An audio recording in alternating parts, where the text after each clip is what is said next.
Another idea that was hugely useful to me was that I listened in law school when some wag said, a legal mind is a mind that when two things are all twisted up together and interacting, it's feasible to think responsibly about one thing and not the other.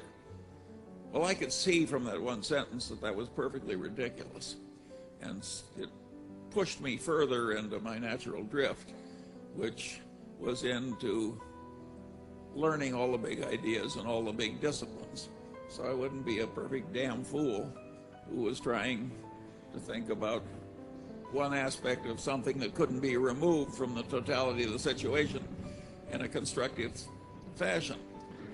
I'm really following a very key idea of the greatest lawyer of antiquity, Marcus Tullus Cicero.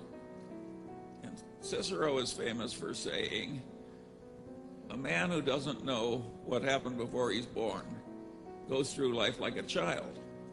Now, that is a very correct idea of Cicero's, and he's right to ridicule somebody so foolish as not to know what happened before he was born.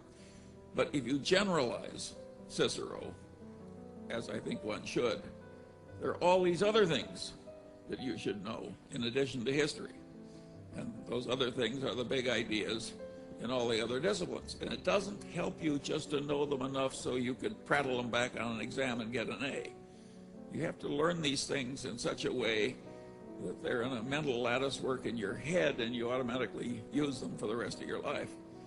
If you do that, I solemnly promise you that one day you'll be walking down the street and you'll look to your right and left and you'll think, my heavenly days, I'm now one of the few most competent people of my whole age cohort. If you don't do it, many of the brightest of you will live in the middle ranks or in the shallows. Let me use a little inversion now. What will really fail in life? What do we want to avoid? Such an easy answer. Sloth and unreliability. If you're unreliable, it doesn't matter what your virtues are. You're going to crater immediately. So doing what you have faithfully engaged to do should be an automatic part of your conduct. You want to avoid sloth and unreliability.